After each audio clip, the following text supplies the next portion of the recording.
hajafaulu. Lakini akitumia kura zenu, he has bargained his way to government every year. Na akienda anaenda peke yake.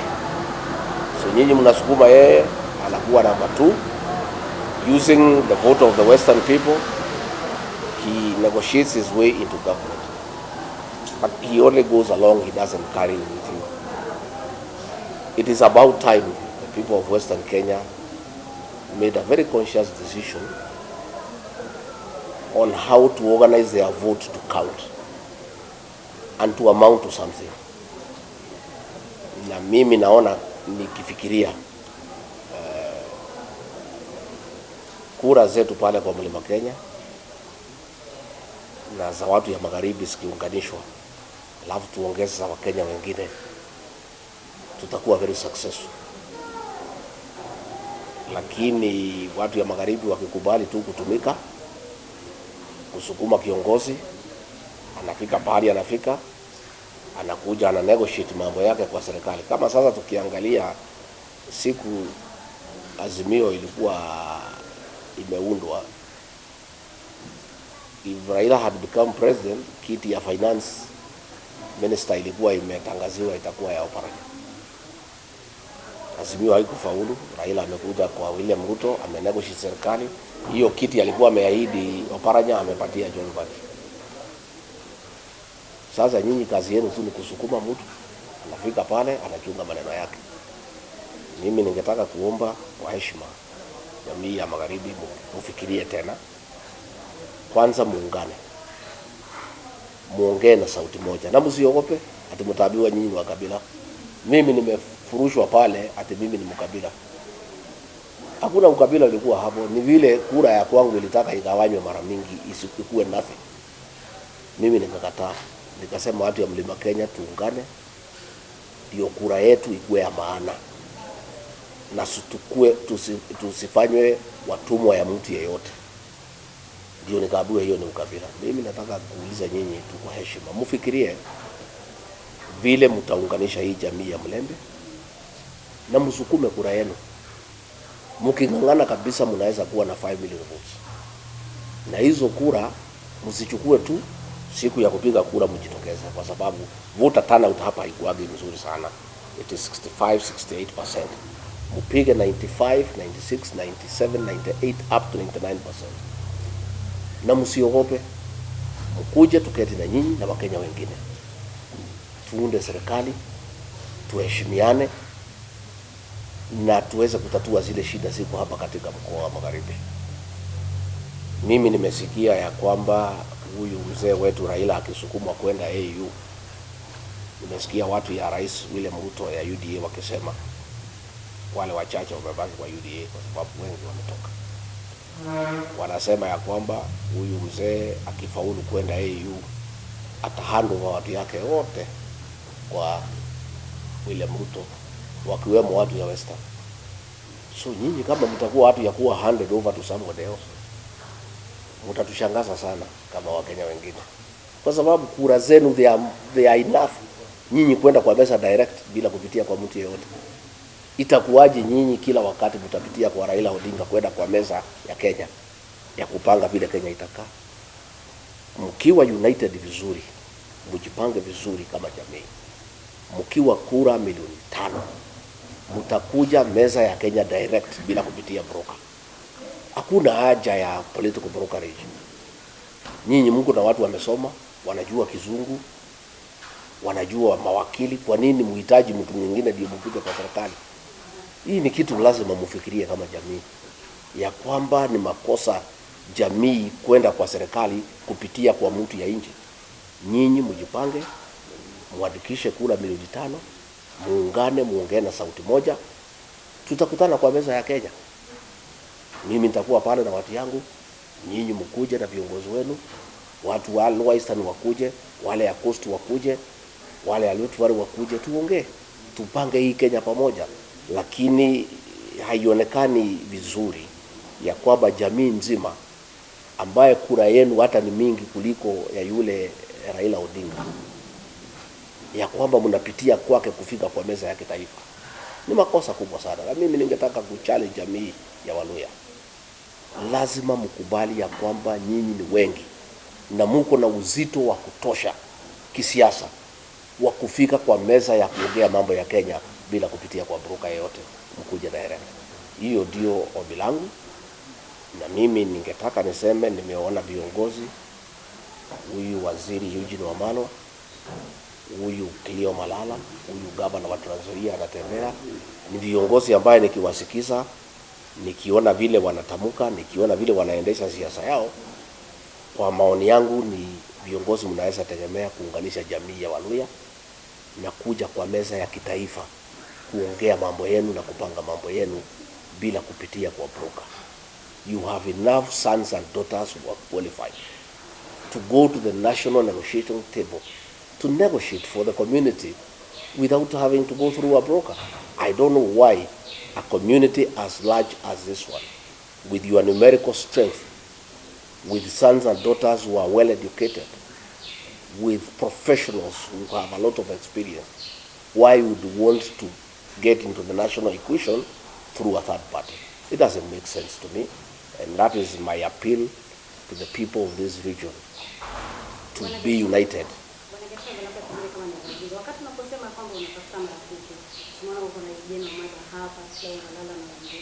Ina maana kuwa katika chaguzi za mwaka 2027 uko tayari kuunga yeyote mkono iwapo kama Waluya wataweka their house? Si ndio? Sisi tutaongea.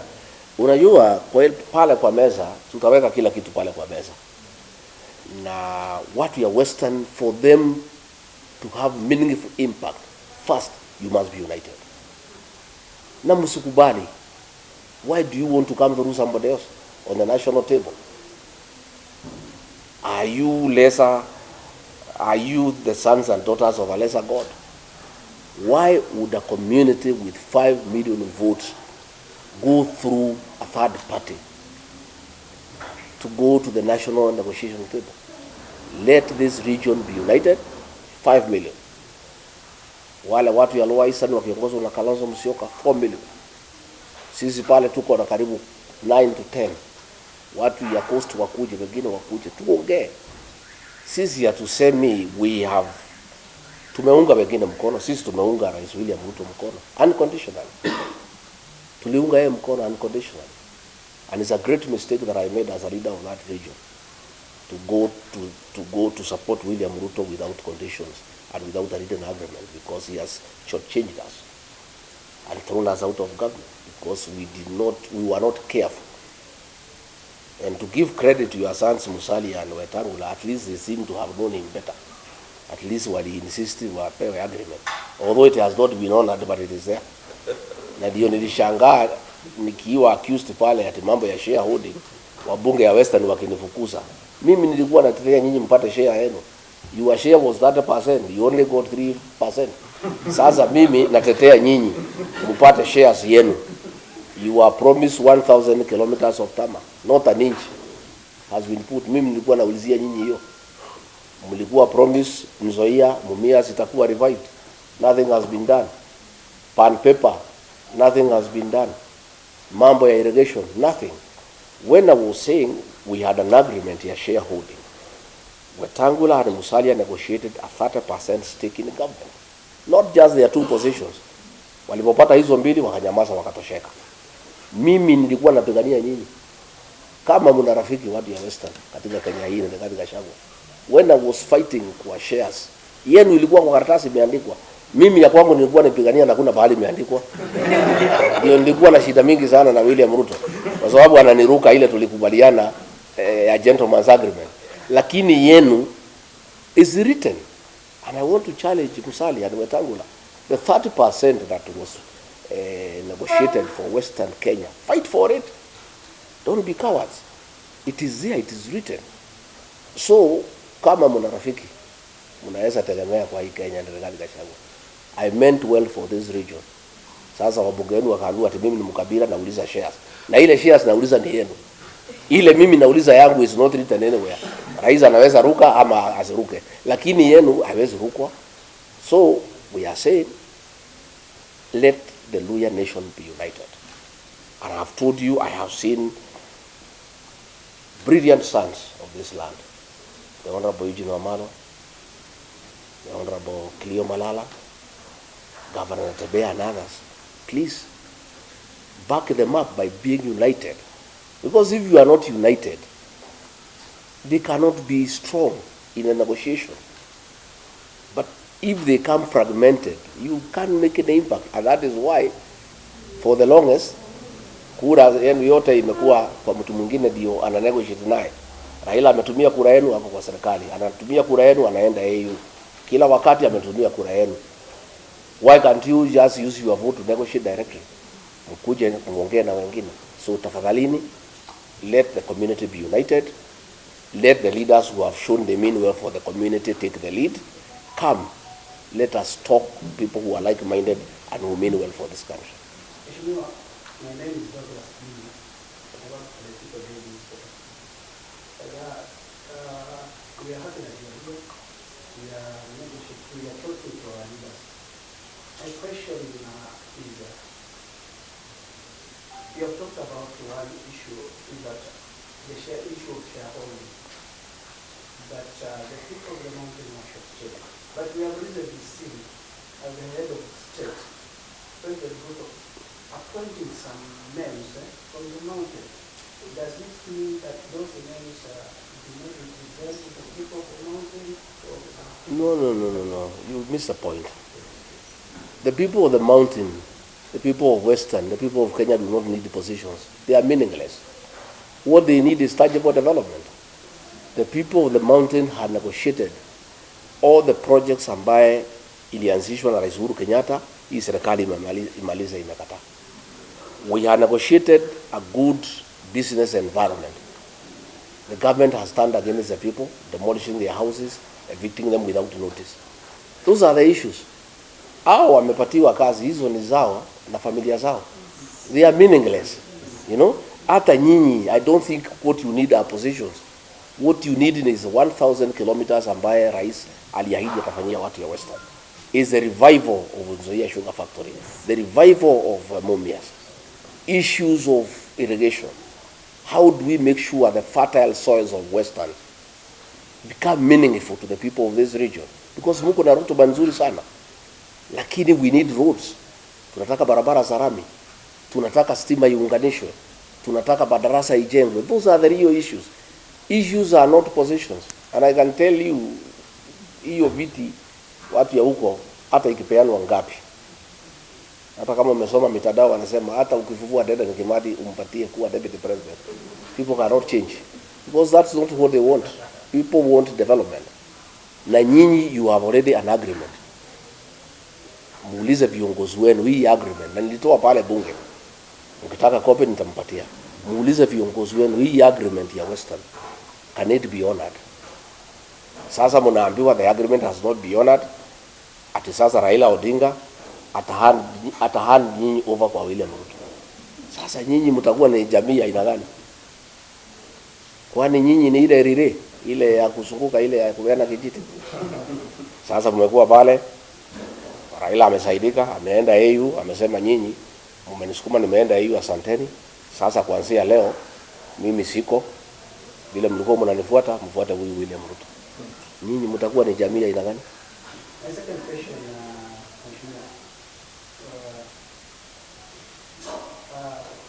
I've seen one of the party leaders from Western, Honorable Eugene Wamalwa,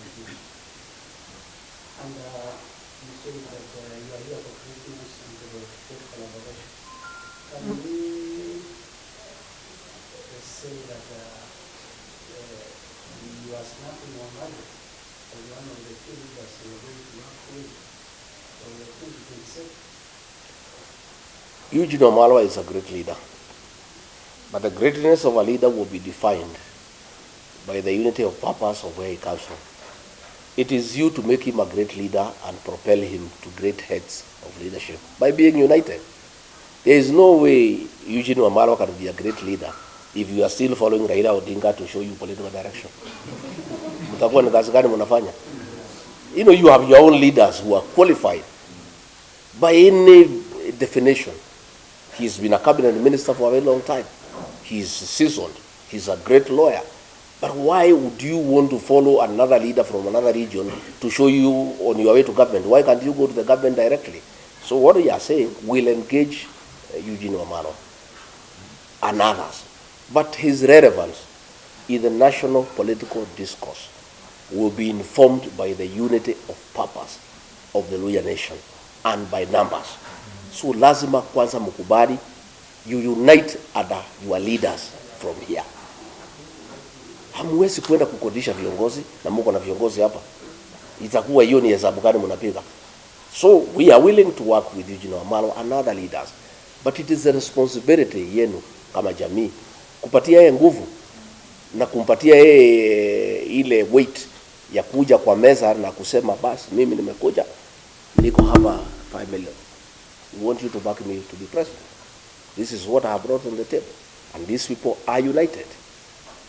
But if you are not united behind that leader, how will he negotiate with other leaders from other regions? And that is myself the battle that I had with President William Ruto. Because alitaka katakata watu yangu into smaller units. You know? Anaweka Mount Kenya East hapo, anaweka hapo kando, anachukua Murang'a, anaweka hapo, nikamwambia haiwezekani. Sisi tulikupatia kura when you are united. If you want our votes, we'll give you when you are united. Anataka akatakate ndio atukalie, atutawale, tukue watumwa wake. Hatuwezi kubali. So nyinyi na nyinyi, it is a time also to liberate yourself from the politics of Raila Odinga as a community. I'm not saying you cannot work with him, but why don't you first unite as a region? And if you have to negotiate with him, you negotiate from a position of strength as a community. But you cannot be under him. It is not possible. And that is what I refused President William Ruto. He wanted to be the leader of the Mount Kenya region. I said, you are the president of Kenya, lakini kwa jamii, there are leaders there ambaye utafanya kazi na hawa, but huwezi kuja direct kwa hawa.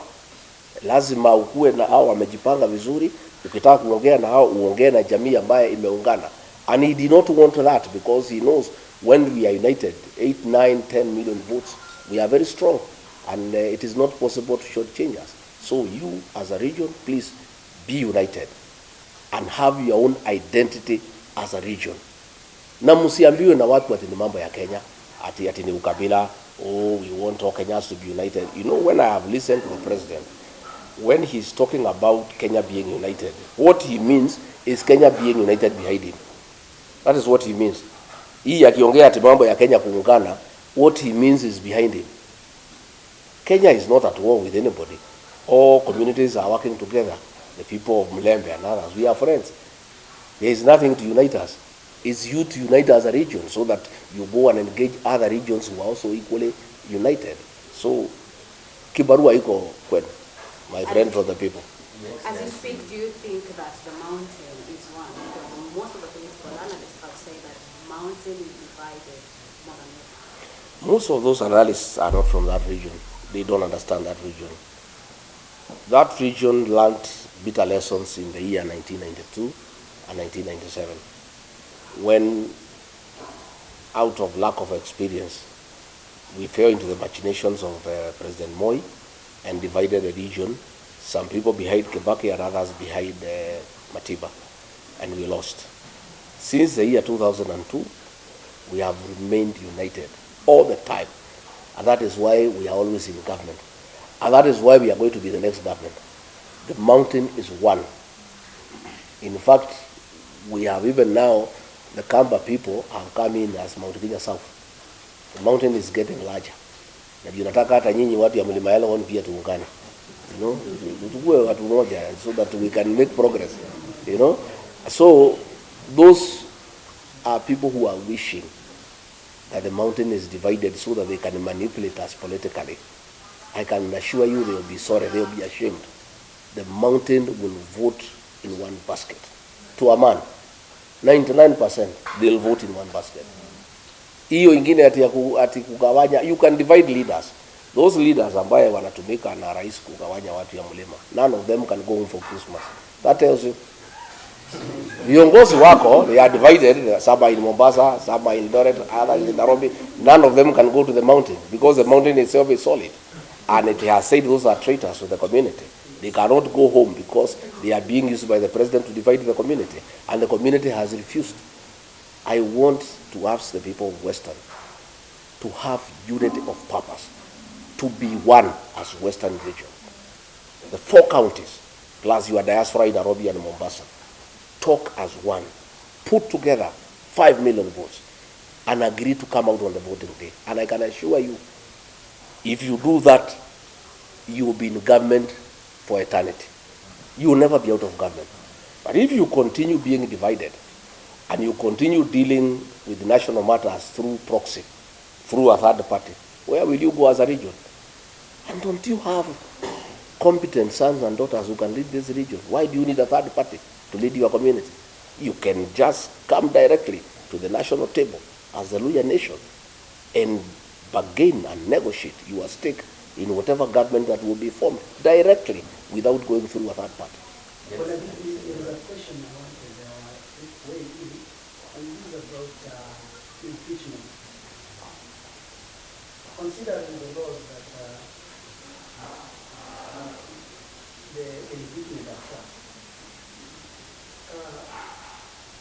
and you are the leader of the mountain,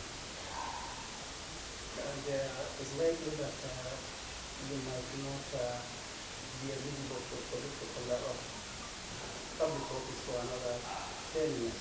Are you considering appointing any other person to push your agenda, political agenda on the table, or you are going to challenge that in court? I think let's cross the bridge when we reach there. The matter is in court and is ongoing. And irrespective of the outcome, I'm a leader in this country. And I have my own following, which has not been affected by the impeachment. The people of Kenya never impeached me. It's just a few MPs who are given money, senators. That is it. But I still have a large following. I have people who depend on me for political leadership. And there are many Kenyans who can lead. I don't have to be in office. Okay? There are many Kenyans, and I'm not a selfish person. I am somebody who is open-minded. What we want is the best for this country. And we have many leaders, including the ones from Western Kenya, who can lead this country.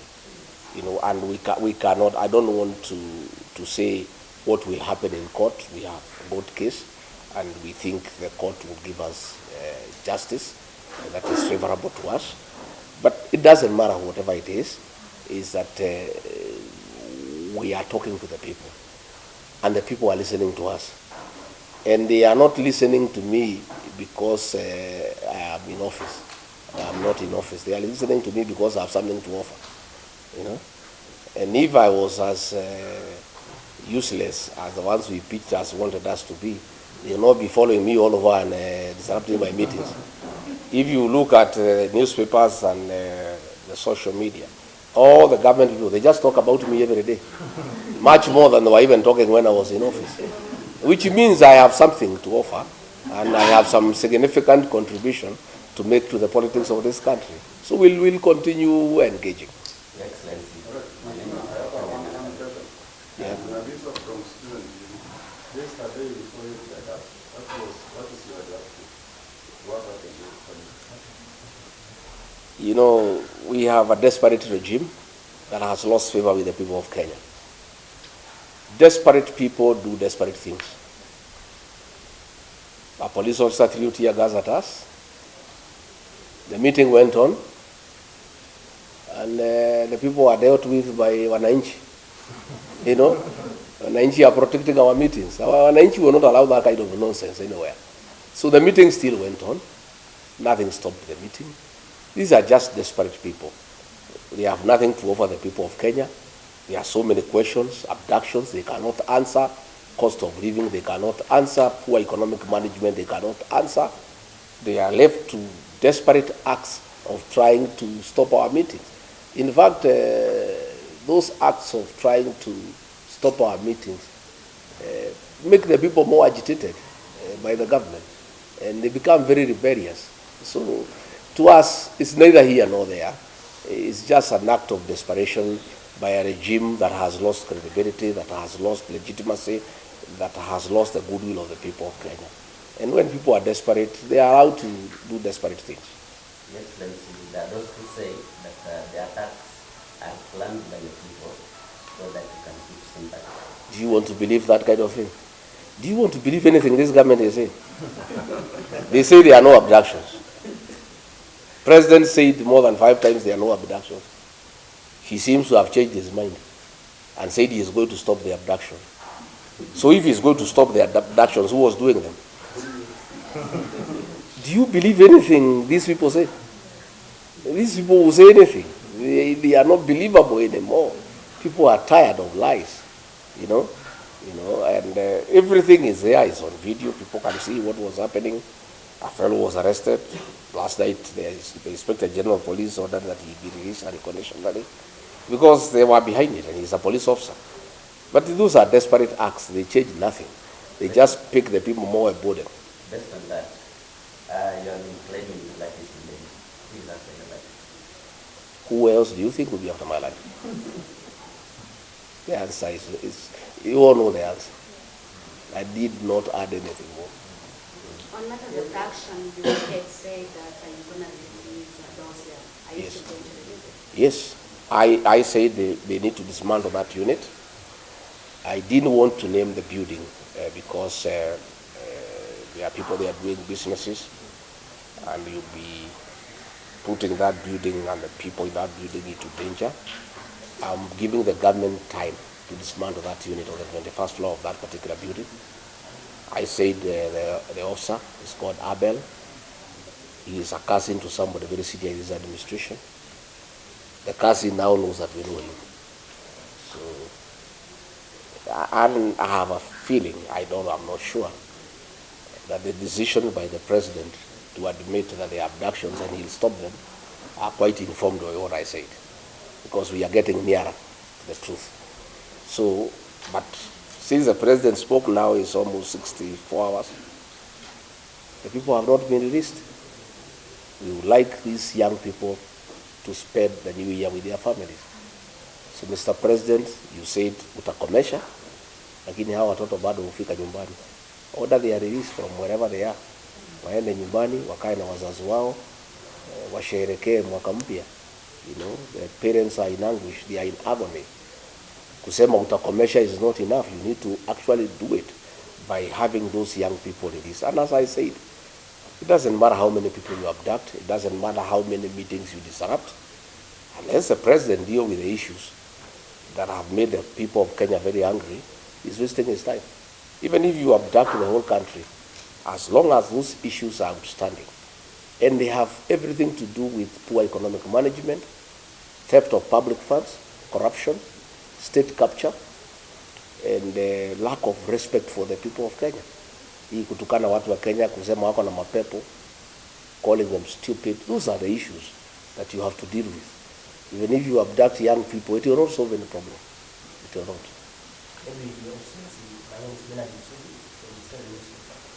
Maybe I have a question. You talked about abduction, and you see not only you, many people they have lost confidence in this regime that you had before, and you try to put it here. Now no one believes this guy. Here is the president saying, telling parents, I'm going to stop abductions, but take responsibility for the children. Do you believe he's going to stop? Well, the president is speaking from both sides of the mouth. He needs to just address abductions. That is what is the work of government. How people bring up their children, I think the president leave parents to take care of their children the way they know. We don't want too much government into people's lives. The president even wants to tell parents how to bring up their children. I mean, surely, it's lack of respect for the people of Kenya. Nikosea watu heshima. Unataka kuniambia vile mimi nitalea mtoto yangu? Rais tumekuchagua utengeneze uchumi, sio kutuambia vile tutalea watoto. These children have no problem. They are just pointing out the ills in society. And let me ask the young people, let me take this opportunity when I'm here in Kakamega County to tell our children, the Gen Zs, the millennials, what you are doing is very good on social media. But it's not enough. These young people, because they have shown patriotism and commitment to liberate our country, through the power of the online space. I want to plead with them to go a step further, to take IDs and register as voters. This young generation will sort out the political problems of this country once and for all in 2027.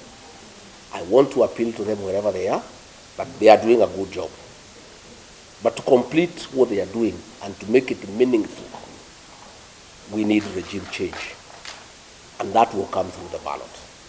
Much as they are doing a very good job on social media, on the X space, much as they are doing very good on TikTok, that is only a certain percentage. But the real job is to sign a subcontract for the supply of cement, steel, and iron sheets with a company where very senior people in this government have shares. That is why if you look at clinker was being imported and cement was retailing at 600 shillings. Because of conflict of interest, senior officials in this administration have shares in a company that is manufacturing clinker. And therefore, they stopped the importation of clinker and said clinker will be manufactured here locally. As a result, the price of cement shot from 600 to 900. That 300 shillings, people in government are having a part of it. So you find decisions are being made, not in the national interest, not in the interest of the country, but because of business interests by people in government. And that is where the housing program is being forced down the throats of Kenya. People are saying we don't want, we can put our own houses. The work of government is not to build houses, it's to give services, water, electricity, sewage, roads, security, good business environment. The work of putting up houses is for the private sector. But because of vested interest in the building sector, where people have acquired shares in companies that sell cement, steel, and mabati, the government forces the people of Kenya to give money for that program to continue so that they can continue enriching themselves by doing business in those items that are being used in the housing program. No, I wish to know whether it disturbs you when former President Uhuru.Raila and the current President William Ruto joined hands, and as a result, the allies of former President Uhuru.Raila and GACHAGUA and the rest are being brought into government. Does it disturb you? Does it concern Why would I? About your desire to remain the agreement? Why would it disturb me? Since those people came into government, has the prices of unga gone down? Have abduction stopped? Nothing. I'm not disturbed. I'm not even bothered. It's not even. It's a non-issue as far as I'm concerned. And the change of ministers in this government is musical chairs. And I said when I had an interview with NTV, it's pointless. The president makes all the decisions himself. So even if you keep on changing ministers, you bring so and so, you go. It's a game of musical chairs. It has no impact into the overall management of the affairs of this country because all the decisions are made by the president. So it doesn't. It matters less who is minister and who is not. Does that mean that also you are overlooking the Jacob president status because he also has, his own share in following in the Well, I have not heard President Uhuru Kenyatta says he's interested in leading this country. He's retired. So I don't know how we would be overlooking him because he's a retired president. We have not seen him participate in politics. So I don't know how his meeting with President William Ruto would affect leadership or politics in this country. He's a retired president. And as far as I am concerned, a meeting between two leaders is as good. There's nothing wrong with it. What is your relationship currently with the former president after he was elected? You incited Goons to raise his hand. I have asked you whether you want to believe anything that has been said by this government. I don't want to dignify such ridiculous accusations by way of an answer. Uhuru is our son, and he's our leader back at home, and we respect him for the work he has done for this country. and we continue respecting him for what he did for this country. I have this question. From thinking, when you took over, the Kenya Kwanza government took over, you're on the record defending the government that you inherited from Kofa. So that's why the government was unable to carry out some development projects. So are you defending the government out of ignorance or because that time when I was defending because that is the situation that was presented then. But 1 year down the line, I found we had lost focus, and we were doing things that are not a priority to the people of Kenya because of state capture, the housing program, for example, the changing of the university model, a model that was working, the doing away with the NHIF and bringing a new system called SHIF, when there is no proper interrogation of how it can work.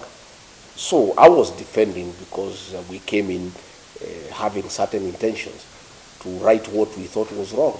But along the way, I found that most of the things that we were doing were not in national interest. And I started saying no. And that is when I started having a problem with the president by saying, no, this is not right. Let's listen to the people of Kenya. The finance bill, Kenyans are opposed to it. I just I was listening to the people, and saying this is what the people are saying. And that is where we started having disagreements, because I was insisting that we must listen to the people of Kenya and follow what they are saying. Namshukran Mheshimiwa Rigathi Gachagua, naitwa Shahidi kutoka No.1 Radio hapa Kakamega. Swali langu litosema kwamba tangu ulipoweza kubadilika madarakani na mwenzio naibu wa rais wa sasa Profesa Kithure Kindiki akaweza kuteuliwa kama naibu rais, je, mlikuwa na mahusiano mazuri sana? Je, uhusiano huo ungalipo baina yako na Mheshimiwa Rigathi Gachagua? Swali la kwanza. Swali la pili, alipoteuliwa siku ya kuapishwa pale KICC, Rais William Ruto alisikika akisema kwamba hakuwa na yule msaidizi wa kumsaidia kuweza kuelimisha Wakenya kuhusiana na miradi ya serikali. Tayari ushataja baadhi ya ajenda za serikali ya Kenya kwanza. Je, kwanza pale kuweza kujua kuhusiana na miradi hii na baadaye tutapata sakata mbalimbali kama vile adani. Ni kipi ambacho ulikijua ambacho Wakenya hawakujua?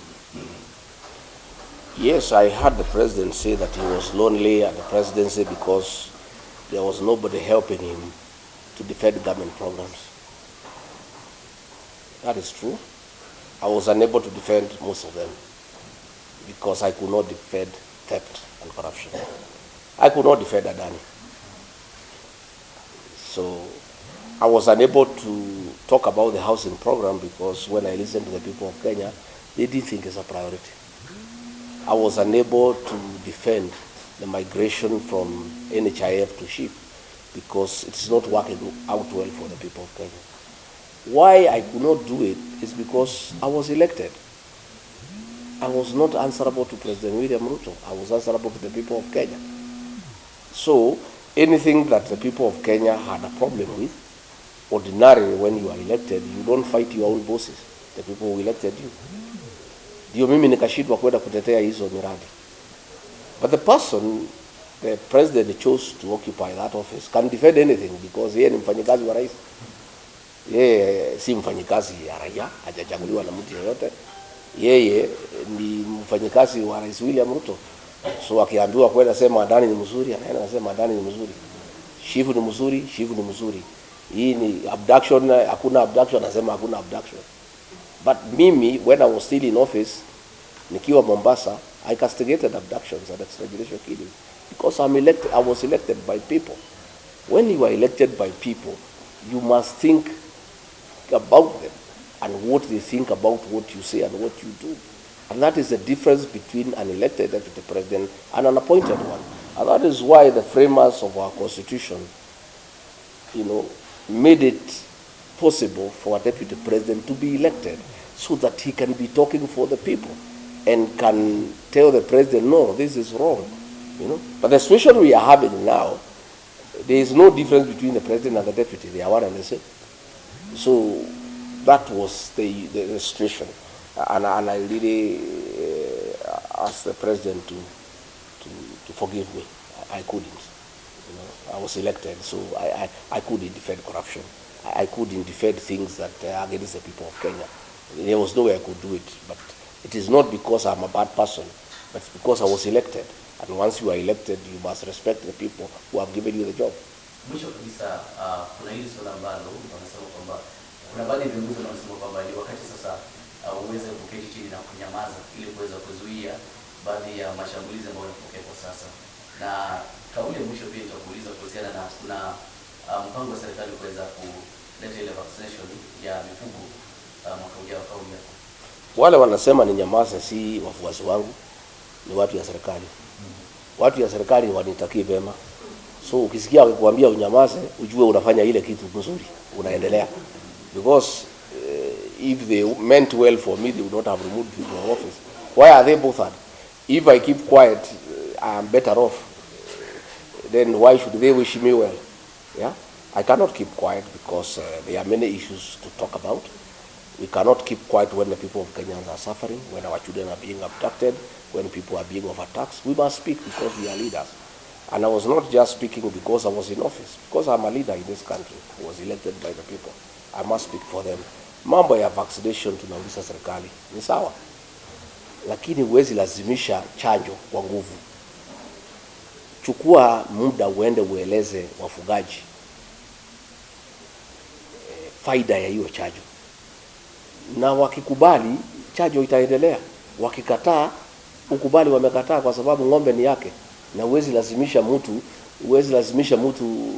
kuhusu mambo ya ng'ombe yake. Ng'ombe ni yake, yeye ndiye mwenye kununua, yeye ndiye mwenye kulisha. The cow is this. You cannot do things by force. If you find people are saying no, don't insist. Listen to them. If they say they want the vaccination, go ahead. If they say they don't want, stop it. Kenya is a democracy, and that is why we have a constitution, and it allows people freedom of choice to decide what you want. And you cannot interfere with people's private lives. The cow is mine. I bought it. I'm the one who feeds it. I do what I want with my cow. The government cannot force me to vaccinate my cow if I am not interested, or if you have not convinced me that is the right thing to do. Ile kitu iko inasumbua Kenya hii ni kiburi. Ni kulazimisha watu. Unataka kulazimisha watu kila kitu kwa nguvu. Hiyo ni mambo ambayo haiwezekani, imepitwa na wakati. Ndoa yako na Rais William Ruto ilikuwa ni ndoa wengi walikuwa wanafurahia sana, kilikuwa kikaingia mchanga. Na baadaye kidogo wengi walikuwa wanasema kwamba kile kitu ambacho kilifanya ukaondolewa mamlakani ni Gen Z, maandamano ya Gen Z. Wengi wanasema kwamba you have been behind it, you have been funding Gen Z protest. Is it true? Sifikiri hiyo ni sababu ya ukweli. It's not true. I defended Gen Z when the president called them criminals, because I don't think they are criminals. I think they are our sons and daughters, and I think they are legitimate concerns. The fact that I defended them does not mean that I sponsored them or funded them, or I'm their leader. And by the way, I wouldn't mind being their leader. Politically, if the Gen Z are behind you, you are very strong politically. It's the wish of any leader in this country for Gen Zs to be behind you. So it's a good wish for me. If the Gen Z can agree to be behind me, I'll be a very happy person. They did not remove because of that. They refused me because I refuse to support corruption. I refuse to support economic mismanagement of this country. I refuse the president to divide my region, the Mount Kenya region, for political expediency. I said he cannot divide them. Those are the issues. And I refuse to be a yes man, say yes to everything. Those are the issues. Anything to do with Gen Z or the shareholding or his tribal, that is just talk. But the real thing is that I would not be party to some of the things that the government was doing. Asante sana. The last question, please. Is there anything in the office? Are you going to form another coalition? I think if you listen to me speak, I said, we are all working towards liberating this country, but every leader has a responsibility to put his people together. I am putting my people together. Eugene and others are putting their people together. Everybody, once that has been done, we'll be having a conversation in the new year.